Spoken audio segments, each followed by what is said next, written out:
នៅត្រីមេទី1ឆ្នាំ2025នេះក្រុមហ៊ុន DBD ហ្នឹងគាត់បានរកស៊ីហើយបញ្ចប់របាយការណ៍និងគាត់បានចេញរបាយការណ៍ឥឡូវយើងមកមើលថាតើត្រីមេទី1ឆ្នាំ2025ហ្នឹងគាត់ទទួលបានប្រាក់ចំណេញដែរឬទេអញ្ចឹងកន្លែងនេះរបាយការណ៍ខ្ញុំអូសមកដល់របាយការណ៍ហិរញ្ញវត្ថុតែម្ដងបាទគេហៅថារបាយការណ៍លទ្ធផលលម្អិតសង្ខេបចន្លោះពេលបាទសម្រាប់រយៈពេល3ខែពីខែមករាដល់ខែមីនាបាទអញ្ចឹងនៅក្នុងនេះខ្ញុំចង់ទាញចំណាប់អារម្មណ៍អ្នកទាំងអស់គ្នាមកមើលប្រាក់ចំណូលទី1បាទខាងលើគេប្រាក់ចំណូលបាទអឺនៅត្រីមាសរយៈពេល3ខែហ្នឹងអញ្ចឹងខាងនេះគឺជាប្រាក់ចំណូលសម្រាប់ត្រីមាសទី1បាទត្រីមាសទី1ឆ្នាំ2025ហ្នឹងដោយខាងស្ដាំជាលុយដុល្លារបាទខាងឆ្វេងជាលុយដុល្លារខាងស្ដាំជាលុយរៀលបាទអញ្ចឹងជាលុយដុល្លារគាត់ទទួលបានចំណូលហ្នឹង11លានដុល្លារបាទហើយបើសិនជាយើងមើលបន្តទៀតថ្លៃដើមបាទសេវាកម្មនិងទំនិញគាត់បានលក់បាទថ្លៃដើមហ្នឹងគឺដល់10លានដុល្លារជាងបាទអញ្ចឹងកន្លែងនេះគាត់ចំណូលរបស់គាត់ដកថ្លៃដើមចេញហ្នឹងគឺគាត់នៅសល់តែ55,000ដុល្លារជាងទេបាទ95,4,334ដុល្លារបាទចំណូលបាទខាងលើនេះជាចំណូលបាទចំណូល11លានបាទ60,000ដុល្លារនិង135ណាបាទហើយដល់ពេលចំណាយរបស់គាត់ហ្នឹងគាត់ថាថ្លៃគេហៅថាថ្លៃដើមសេវាកម្មនិងទំនិញដែលបានលក់បាទនេះគាត់ថ្លៃដើមហ្នឹងអស់10លាន64ម៉ឺនហើយអញ្ចឹងគាត់នៅសល់តែ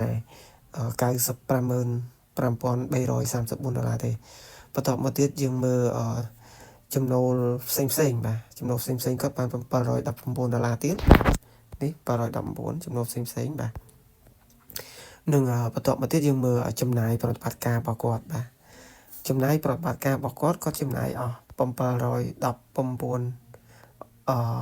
ពាន់បាទបើយើងគិតជាហៅឲ្យស្រួលស្ដាប់បាទ719,000បាទនេះលើបាទលើបាទចប់នេះខាងលើនេះបាទ719,590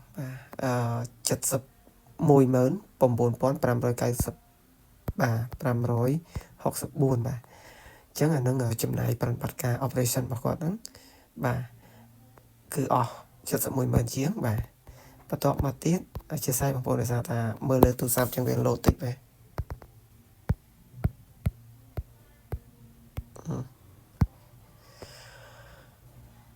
ហើយចំណាយហិរញ្ញប្បទានរបស់គាត់បាទចំណាយហិរញ្ញប្បទានអស់206,000ទៀតបាទ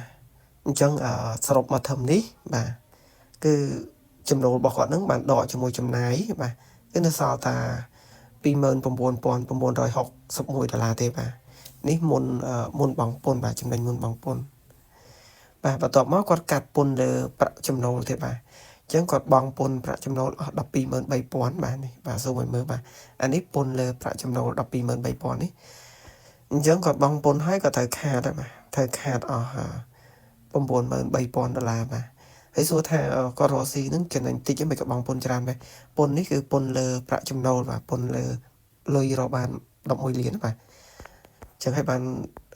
ប្រាក់ចំណេញគាត់អត់បង់ពន្ធទេសារគាត់ខាតអញ្ចឹងបន្តមកទៀត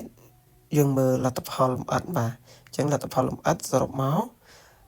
ត្រីមាសហ្នឹងគាត់ខាតអស់93,338ដុល្លារអញ្ចឹងត្រីមាសទី1ហ្នឹងគាត់ខាតអស់93,000ដុល្លារជាងបាទហើយបើយើងចែកជាចំណាយភាគហ៊ុនគាត់ខាតអស់ក្នុងភាគហ៊ុនបាទក្នុងភាគហ៊ុនខាតអស់0.005ដុល្លារបាទនឹង0.005ដុល្លារបាទឬក៏បើសិនជាយើងគិតជាលុយរៀលខាងនេះលុយរៀលបាទលុយរៀលមានថាក្នុងមួយហ៊ុនក៏ខាតអស់30សេនបាទមួយហ៊ុនខាតអស់30សេនអញ្ចឹងសរុបមកវិញថានៅក្នុងរបាយការណ៍រិញធុខ្ញុំមើលដោយសង្ខេបជូនបងប្អូននេះគឺឃើញថាគាត់ខាតនៅក្នុងត្រីមាសទី1ហ្នឹងបើយើងគិតជាក្រុមហ៊ុនតែម្ដងគាត់ខាតអស់93,333ដុល្លារបាទហើយបើគិតជាលុយខ្មែរនេះគាត់ខាតអស់ បាទលុយខ្មែរនេះខ្ទង់ពាន់បងប្អូនខ្ទង់ពាន់អញ្ចឹងគាត់ខាត់អស់500បាទ85,000តែយើងចែកជាចំណៃភាគហ៊ុនមកបាទឃើញ0.030,000 រៀលនេះប្រហែលជា30រៀលបាទ30រៀលខាត់អស់30រៀលចឹងអរគុណច្រើនបងប្អូនណានេះគាត់ជាសង្ខេបនៅក្នុងរបាយការណ៍រញធុមិនថាខ្ញុំមិនចាប់អារម្មណ៍ទី1ហ្នឹងគឺរបាយការណ៍កន្លែងហ្នឹងឯងហើយរបាយការណ៍លទ្ធផលសង្ខេបបាទចន្លោះពេលសម្រាប់រយៈពេល3ខែហ្នឹងតែបានបញ្ចប់31មីនាបាទសម្រាប់រយៈពេល3ខែនេះផ្ទៃនេះគឺសង្ខេបដែលយើងនិយាយសូមមើលជាងគេហើយផ្សេងទៀតអ្នកអត់ចាប់អារម្មណ៍មានមកក្រោមច្រើនទៀតគាត់មានចេញរបាយការណ៍លម្អិតច្រើននឹងក្រោមនេះបាទប៉ុន្តែសម្រាប់ខ្ញុំមើលតាចំណុចសំខាន់កន្លែងហ្នឹងតិចទេចង់ដឹងស្ថានភាពហិរញ្ញវត្ថុក្រុមហ៊ុនដូចជាចំណូលចំណាយបាទចំណាយប្រតិបត្តិការបង់ពន្ធបាទចំណេញខាតបាទតែជាក់ស្ដែងក្រុមហ៊ុនគាត់មានរាយការណ៍ច្រើនហើយរបាយការណ៍ DVD ល្អទាំងថាសេចក្ដីខ្មែរអញ្ចឹងបងប្អូនអាចមើលបានអរគុណច្រើនសម្រាប់បងប្អូនណាដែលចាប់អារម្មណ៍ទីផ្សារភាគហ៊ុននេះអាច contact តាម Telegram របស់លោកគ្រូសៀមបុតបានគ្រូសៀមបុតគាត់មានគ្រប់ឯកជនសម្រាប់ការប្រផ្ដាល់ក៏ដូចជាការប្រឹក្សាការជជែកគ្នាអំពីភាគហ៊ុនដែលមានវិនិយោគិនច្រើននៅក្នុងនឹងសូមអរគុណច្រើនសូមជម្រាបលាបងប្អូនបាទ